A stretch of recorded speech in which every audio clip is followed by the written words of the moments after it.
Hallo and welcome back to Keerpunt Vlaanders.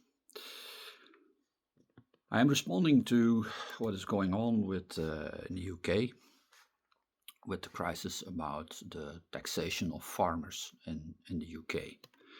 I have made several comments on that, on why that is, that they are getting taxed.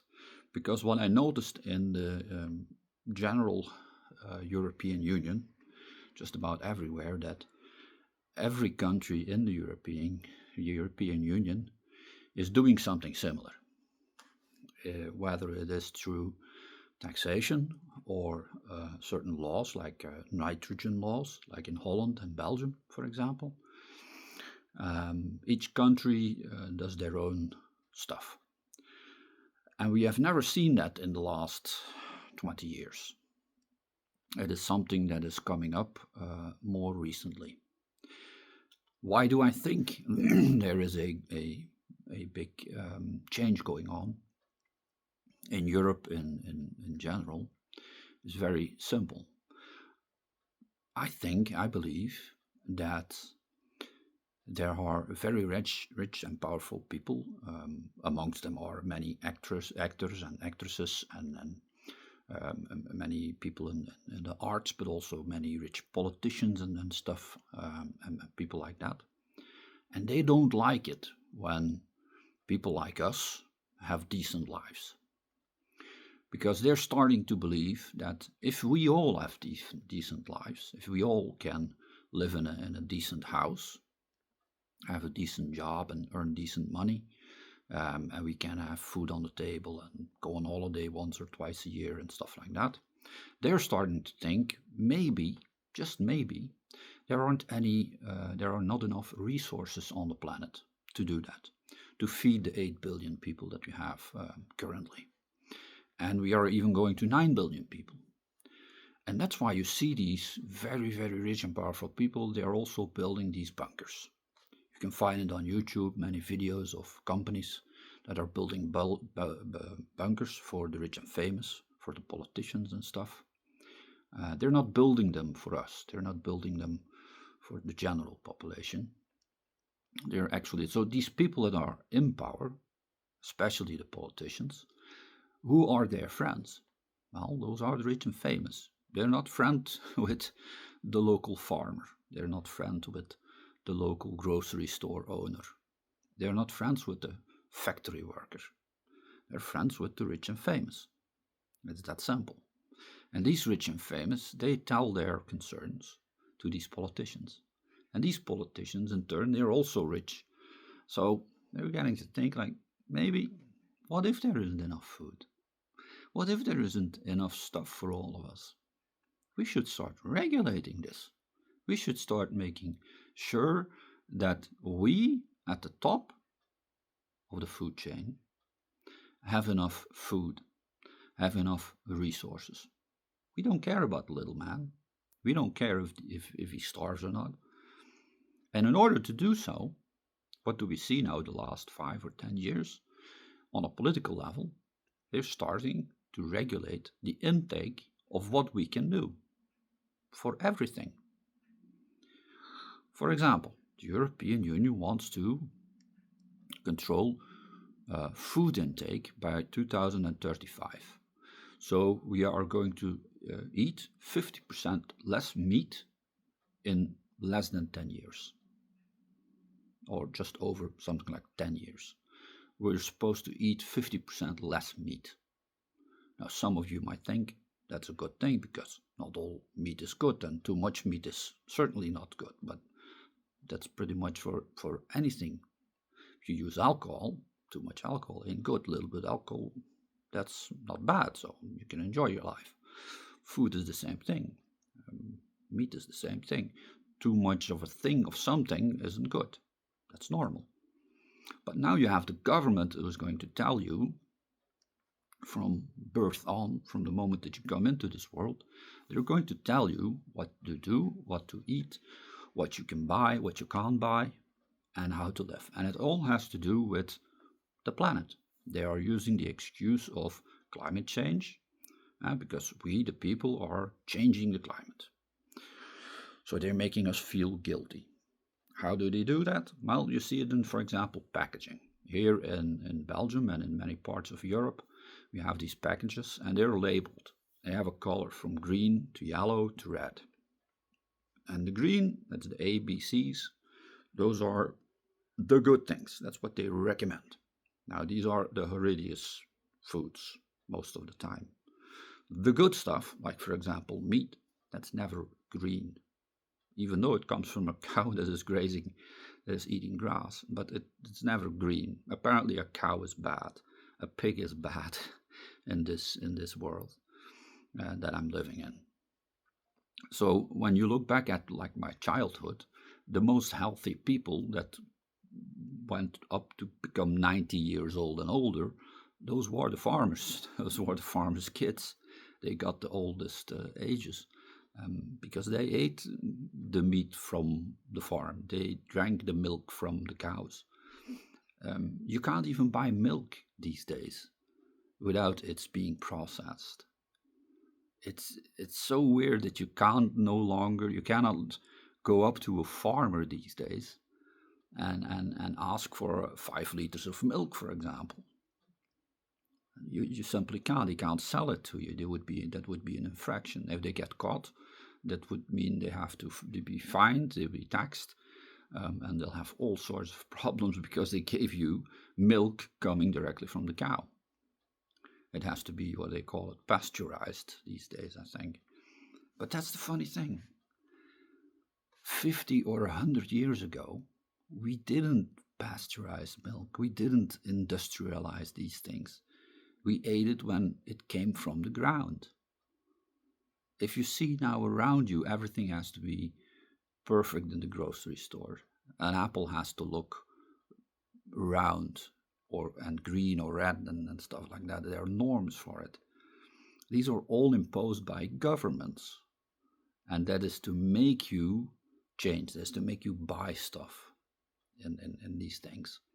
And that's what's going on now with the farmers in the UK. The inheritance tax is just to diminish the farms because they want to raise the price of food. If you have less production of something and the demand stays the same, well, the price goes up. And in order for you to believe in climate change, because in the end that's what they'll do in 1 or 2 or 3 or 5 years from now, they say, oh, we don't have enough food because of climate change. Well, no, you don't have enough food because you taxed the farmers out of business. It's that simple. We're not producing enough meat. They do it in Belgium, for example, by nitrogen laws and methane laws.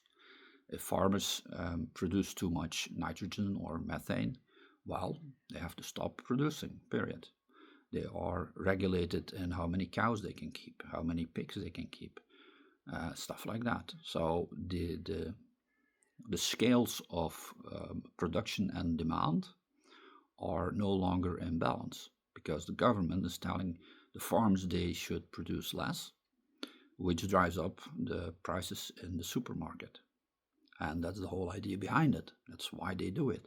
They want to have that control over you. Now, in the long run, when we look back at systems like they had in the USSR, where you did have rubles, people were paid in money sometimes for certain jobs because you can't regulate everything. You have to have some kind of a silly market behind the scenes. But most of the stuff was done by coupons. So every month, a Russian citizen would get a small, it was like a book with all sorts of coupons in it, depending on how big your family was. Mom, dad, a few kids. And these coupons had milk, sugar, meat, all sorts of stuff that you could go and get in warehouses. They weren't really, it wasn't like a store that you walk into and you pick the stuff. No, you went up to the counter with your little book and you gave the coupons to somebody, and that somebody gave you what was behind the counter for the coupons that you had. Now, if you are unlucky, what most of the Russians, at least in the 1980s and at the end of the 1980s were, you didn't get much of anything. because there was simply no production of something. Because, for example, the bakery didn't open. The guy who had to make the bread didn't get out of bed at night. Why? Well, he was paid pretty much the same as anybody else. So he thought, like, why should I get up in the morning if it's not to have a better life for myself and my family? Well, I'm sick and tired of working for others, so I don't get up in the morning. And that's what also something that we see economically here in Belgium. We can't find people who want to work because they are paid pretty much the same. If you would to put the pay slips one next to the other, for example, a nurse, for example, with a factory worker or somebody else, I'll bet there is not much of a difference between the wages. It's about maybe 10 or 15% in difference. So why would you go to school a number of years extra to become a nurse if you're not going to make much money, if you're not going to make more money than anybody else?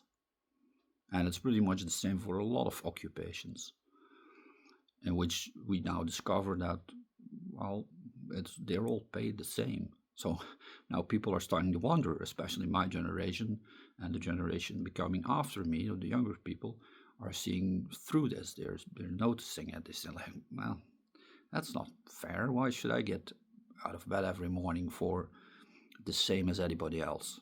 So it doesn't matter if I work hard, smart, better than anybody else. I'm going to get paid the same as anybody else.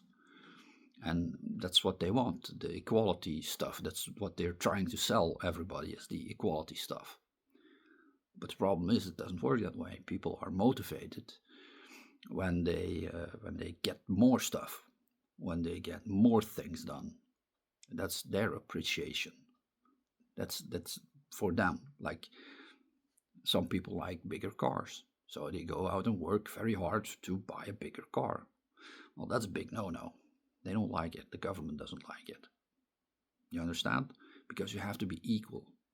And that's what they teach a lot of people, to be jealous of other people. If they see some kind of, on the outside, a better car, a nicer stuff, a bigger house, they say, oh, those must be bad people. Those must be selfish people, egocentrical people, because they think only about themselves. It must be that way. That's what the government teaches a lot of young children nowadays. So it is amazing how this is changing, and the thing, and that's why I'm doing these videos today, is I'm witnessing something that I wrote about 30 years ago, when the Berlin Wall fell. I was into economics and politics and stuff, and I always wondered what it was like for the average Russian person, how he experienced this collapse. And many of the things that I'm talking about today are the same stories that they told me 30 years ago. The average Russian had to wait a year for a plumber or an electrician because nobody wanted to do those jobs anymore, because of equality and equal pay and all sorts of stuff. Nobody wanted to work anymore. And we see this all coming back. And it's the same with the farmers in the UK. The only reason the taxation is there is to diminish the number of farmers, so that the food prices go up. If people can't afford to buy food, and I mean the normal, the regular people, okay? And that's how the rich people think. That's how the powerful people think. They think, like, if we can make everything more expensive, that means that we have more food for us because we can afford it. If you got millions, it doesn't matter if food prices goes up. You don't care about expensive gas prices.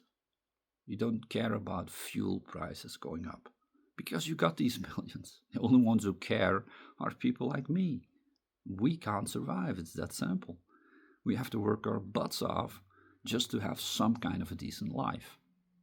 And that's what's going on behind the scenes. These people think, like, okay, it's not about the climate. They don't think about the planet or the climate. It's about them. They think, like, We'll change some rules, we'll change some regulations, we'll extra tax some people, we'll do this, we'll do that. And then we'll have more. We'll have that security that our kids won't run out of meat, won't run out of food in general. Our kids will remain in a private jet or have a large yacht. It's for them, it's not for us or for anybody else. And that's what politicians these days are aiming for, are doing so. Most politicians that I know are very egocentric people.